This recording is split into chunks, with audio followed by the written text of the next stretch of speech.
السلام عليكم ورحمة الله وبركاته. ازيكم يا حبايبي؟ عاملين ايه؟ كل سنة وانتم طيبين ولسه مكملين في عزايم الحلوة بتاعت رمضان. بس النهارده عزومة مختلفة، عزومة كده بتعمل ريحة البحر، عزومة تخليكي كده تحسي ان انت نزلتي جوه البحر، خدتي غطس وطلعتي. عزومة جميلة جدا، عزومة السمك والسي فود. عزومة يعني عايزة اقول لكم يعني شغل فاخر من الاخر، هو ده شغل المحلات بجد. جميلة جميلة جدا. وعايزه اقولك مش هتاخد منك وقت ولا مجهود. بس قبل بقى ما نبدا في الوصفه، انا نهى ودي قناتي، اتمنى يا رب تعملوا لايك وتشاركوا كمان في القناه عشان كل جديد يوصل لكم. بصوا بقى، هنعمل النهارده شويه سمك قاروص، يا نهار ابيض على عسل، بصوا شكله وجماله.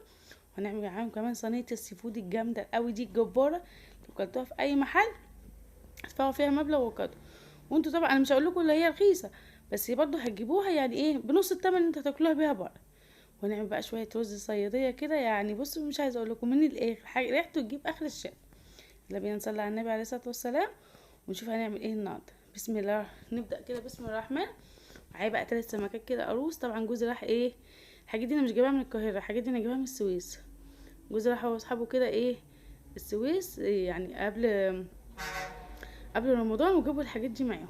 وما جاب بقى العزومه بتاعتهم قال يلا بقى طلع لنا الحاجات اللي احنا جبناها يعني الحاجات دي اصلا ما كانتش لينا، كانت ليهم هو واصحابه. فدول 3 سمكات كده، طبعا الراجل كان منضفهم لي، متصل بيا قلت له ايه خليه ينضفهم لي كده ايه كلهم ويفتحهم لي من الظهر. ونعمل لهم بقى تتبيله حلوه قوي بقى كده. وانا خدتهم بقى غسلتهم الاول ونضفتهم كويس جدا وصفيتهم كويس من الميه، وعملتهم بقى خلطه اللي انا بقى بادئ بقى يعني ايه بحطها عليه. دي الخلطه دي ايه نوعها كمون وفلفل وملح وكزبره وتوم وفلفل اخضر حار. الخلطه دي خطيره، وعليهم عصره ليمونه. وما بحبش احط خل على السمك. طب يا نونتي ليه ما حطيتيش الخضار معاهم؟ لا، ما بحبش احط الخضار الاول قبل ما اتبل السمك. احب اتبل السمك كده الاول واديله الملح بتاعه المظبوط عشان يتملح حلو مع الفلفل والكمون والليمون كده والكزبره والفلفل الحار والثوم طبعا. وبعد كده بقى اجيب بقى الخضار بتاعي، اي خضار انت بتحبيه. انا حطيت جزر وحطيت فلفل وحطيت بصل وحطيت كمان ايه كزبره خضراء. وخدت شويه من الخلطه اللي هي بتاعه الثوم والفلفل دي اللي انا كنت عاملاها للسمك، حطيتهم عليهم بس زودت عليهم شويه ملح عشان ايه طبعا انتوا عارفين الخضار بيبقى ايه عايز شويه ملح زياده. وبدات كده اللي انا ايه بعد طبعا ما فردت السمك كده على في الصينيه بتاعتي او في الصاج، بدات اللي انا انزل بقى بالخضار بتاعي بقى الجميل ده. شايفين الخضار ده بقى هيديله تطعيمه حلوه جدا جدا. على فكره تقدري تعملي السمك ده الخلطه دي مع السمك البلطي عادي، مع السمك البوري، مع اي نوع سمك انت بتحبيه، وهتشوفيه في الفرن عادي جدا. بس خدوا بالكم من حاجه، السمك هيخش على درجه حراره عاليه جدا، هي درجه حراره 200 قبل الفرن ولا قبلها من ربع ساعه. رف في النص مش رف من تحت. وهنحط في الصاج بتاعنا ده بس كده شويه ايه يعني نص كوبايه ميه عشان الصاج بس ايه ما يعني السمك ما يلزقش فيه. بس كده. يا اما لو مش عايزه تحطي ميه ادهني الصاج زيت، والاحسن تدهنيه زيت. انا حطيت بصراحه زيت، يعني دهنت الصاج ده زيت عشان خاطر السمك بتاعي ما يلزقش. بس كده. حطينا بقى كل الخلطه بتاعتنا الجباره. عايزه اقول لكم الريحه والله من قبل ما كنت اسوي، والله الريحه كانت فظيعه الريحه كانت خطيره حلوه قوي بجد. وفي الاخر طلعت العزومه مش لينا، طلعت لاصحابه. يلا بالف هنا وشفا. ادينا برضو وقفنا وعملنا اكل للصايمين وخدنا ثواب. انا حاسه انتوا ما عملتوش اللايك ولا اشتركتوا كمان في القناه. فين الاشتراك وفين الكومنت الحلو؟ يلا يلا شجعوني كده وارفعوا الفيديو عشان كل جديد يوصل لكم. وجبت بقى كمان كده ايه معايا كام فص ليمون كده مقطعاه شرايح، حطيته كده عشان كل المزازه اللي فيه بقى ايه تنزل كده على السمك بتاعنا ويديه تطعيمه حلو. كان محيرني الليمون احطه فين، كل شويه عمال اجيبه من هنا واحطه هنا، اجيبه من هنا واحطه هنا. بصوا شكل الصينيه يفتح النفس، حاجه كده تفتح النفس بجد. يلا بقى لو زهقتوا بالفراخ واللحمه انتوا كمان اعملوا بقى ايه صينيه السمك دي هتعجبكم جدا.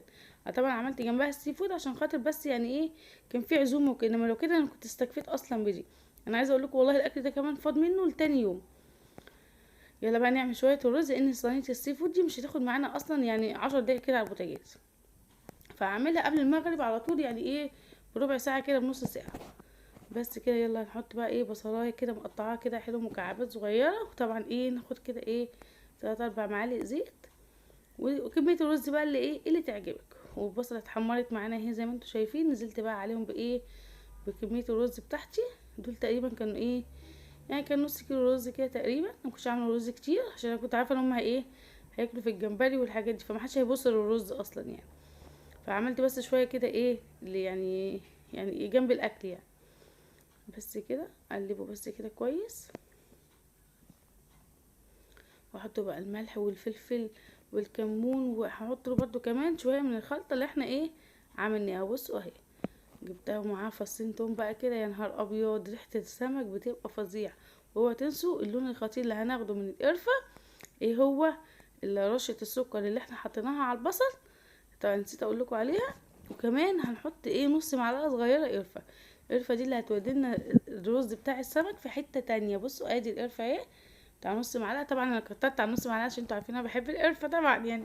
اللي بيحب القرفه زي على فكره يقول لي، او اللي كان ما جربهاش وجربها يقول لي اه نوع كانت حلوه ولا وحشه. بتقولوا لي كده يا جماعه، ولا فيديوهاتي ما بتعجبكوش ولا ايه؟ بتعرفوني طيب حبايبي انتوا والله.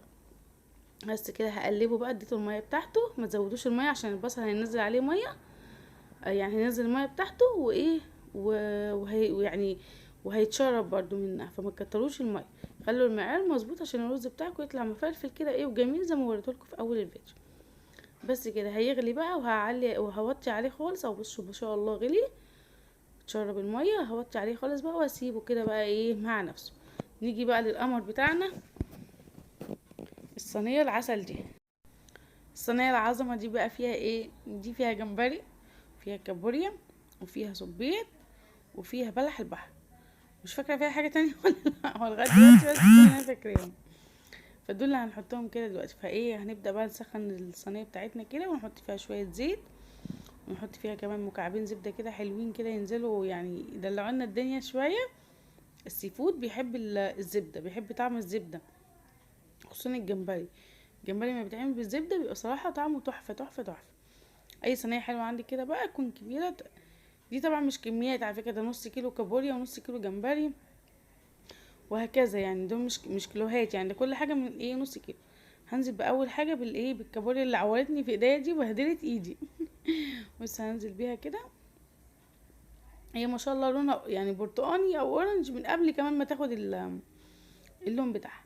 بس كده هقلبها كده بقى كده كويس، تديها كده تقليبه حلوه لغايه ما لونها يبقى اللون الاورنج القوي ده كده، هو لون السيفود بقى الحلو ده كده. بس كده مش هنزل عليها باي حاجه خالص. بصوا ما شاء الله يعني الريحه عظمه عظمه، ريحه البحر دي كده يعني. السمك اما تعرفي اللي هو حلو او الجمبري او اي حاجه انت بتشتريها تشم ريحه البحر، ما تشميش ريحه حاجه تانية، لا ريحه البحر يعني، ريحه البحر كده تحسي في الاكل وانت بتسويه، انت تعرفي ان السمك بتاعك ده سمك كويس ومضمون. بصوا ما شاء الله، بقول لكم بصوا دي مبطرخه ازاي وجميله. انا بصراحه ما بعرفش في الحاجات دي او بتشتري ازاي، هو جوزي يعني هو اللي بيعرف فيهم، انا ما بعرفش فيهم قوي بصراحه. هقلبها بقى لغايه ما تاخد اللون الحلو كده معانا. وبعد بقى ما تاخد اللون الحلو هنبتدي بقى نحط بقى عليها ايه الحاجات التانية اللي احنا قلنا عليها. خلاص بقى الكابوري خدت معانا اللون الحلو بقى الجميل ده. دي طبعا السبيت انا منضفاه وفتحاه كده من جوه، لونه طبعا جميل ما شاء الله ابيض وحلو خالص. هنبدا بقى ننزل ايه بالسبيت بقى كده دلوقتي بتاعنا، نبدا ننزل في الحتت الفاضيه كده عشان ياخد الصدمه على طول. ونقلبه برده كده تقليبه ايه حلو، برده ده نص كيلو.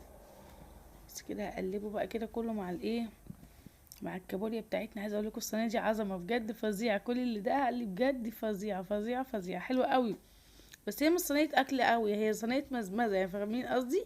يعني مش تبقى يعني محدش هياكل منها وهيشبع قوي، لازم يبقى جنبها رز زي ما انتوا شفتوا، وجنبها برضو ايه السمك برضو تاني. بصي يا اصحابي، انا عايزه اقول لكم حاجه. انا بصراحه اكتر حاجه عجبتني من كل الاكل ده اللي اسمه ده الجمبري. دي رواية بتسلم عليكم، قولوا لهم ازيكم يا اصحابي. ازيكم يا اصحابي؟ طبعا مريم مش موجوده عشان نايمه دلوقتي. عايزه اقول لكم في الكوبري ما اعرفش فيه بتاع لونه اصفر كده، هو لهم دي ده. بطارخ هي قصدها على الكابوريا. بس كده خلاص قلبنا بقى السبيط وادي بتاعنا. الجمبري. ده الجمبري برضو نص كيلو حجم وسط كده، نزلنا بيه كده كله، وبرضو هنقلب على طول. بصوا ما شاء الله يعني هو ولا جاب ميه ولا اي حاجه عشان خاطر النار يعني معانا حلوه. اهم حاجه للنار، الاسماك بتحب النار العاليه وبسرعه بسرعه على طول، عشان لو عملنا النار اللي هي تبقى واطيه السمك اكنه يعني الحاجات دي هتبقى انها مسلوقه، احنا مش عايزينها مسلوقه، احنا عايزينها متشوحه، تاخد التوابل بتاعتنا البسيطه الملح والفلفل والكمون طبعا ما تنسووش، والكزبره، وطبعا الثوم. هتاخد بصوا ما شاء الله بقى، هي ما شاء الله بصوا الجمبري استوى كده خلاص.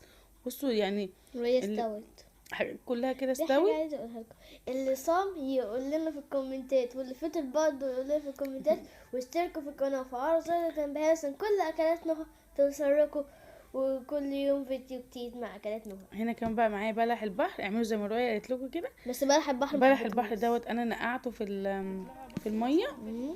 وبعد كده سلقته كده نص سلقه، وبعد كده غسلته في الحنفيه، وبعد كده رحت حطاه يعني غسلته كويس جدا وصفيته، وبعد كده جبته وحطيته على الصينيه. وبس بعد ما كل بقى الحاجات الحلوه دي خدت اللون الحلو اللي احنا عايزينه، بصوا بقى بدات تنزل الصوص بتاعها بقى وجماله. بدأنا بقى احط عليها ايه بصلايه كده وفلفلايه حار بقى كده عشان تخلي الطعم بقى ايه مشطشط شويه كده، طعمه جميل. رؤية صحي، انا عايزه اقول لكم بسجل الفيديو الفجر، مستنيين صلاه الفجر عشان نصلي. طبعا احنا كلنا عايزه اقول لكم اهم حاجه اللي انتوا تصلوا الفجر بجد اليومين دول، كل سنه وانتم طيبين، دول العشر الاواخر انا عايزه يعني. اقول لكم حاجه، بس اوعوا انا تنسوهم. من قبل ما ماما تصور انا في طبق خيار بس. ادي بقى الثوم استنوا. والملح والفلفل طبق والكزبره خيار اقسم بالله. والكمون، استنوا بس. هنبدا أهو. نحطهم كده عليهم عشان خيار. خاطر ايه يتقلبوا. رؤية قاعده بتاكل خيار السحر. هقلب بس الملح والفلفل ده كويس قوي كده، ويبقى كده خلاص خلصنا. هي بس يا دوبك خدت بس بالظبط معايا النص ساعه الاخيره اللي قبل الفطار. وهنا كمان الرز اهو استوى معايا بقى زي الفل ما شاء الله، مفلفل وجميل. ودي اكلتنا النهارده ما شاء الله عسل. وكده كمان السمك بتاعنا القمر طلع اهو من الفرن، هو ما خدش بالظبط غير نص ساعه في الفرن، درجه حراره 200. الرفه اللي في النص ادي بقول الرفه في النص بصوا ما شاء الله، ولا لازم ولا اي حاجه عشان دهنا الصينيه زيت. يا اما مش عايزه تدهني زيت حطوا ايه نص كوبايه الماء. والرز بتاعنا وصينيه السي فود بص بقى، وعشنا بقى. مش عايزه اقول لكم كانت خطيره والله. يلا بألف وهنا وشفا على اللي كلها. وشينا كده عليها كزبره، السمك بيحب الشبت والكزبره بجد بيبقى طعمهم حلو جدا. جربوا الخلطه بتاعتي ديت في السمك بتاعي في السمك، لا تجربوه ودخلوه الفرن بجد هيعجبكم جدا جدا جدا. ويا رب يكون الفيديو عجبكم بقى، وايه اشوفكم في فيديو جديد ان شاء الله، واللي انتوا عايزينه قولوا لي عليه وان شاء الله هعرف اعمله ان شاء الله يا حلوين. نشوفكم في فيديو جديد. السلام عليكم ورحمه الله وبركاته.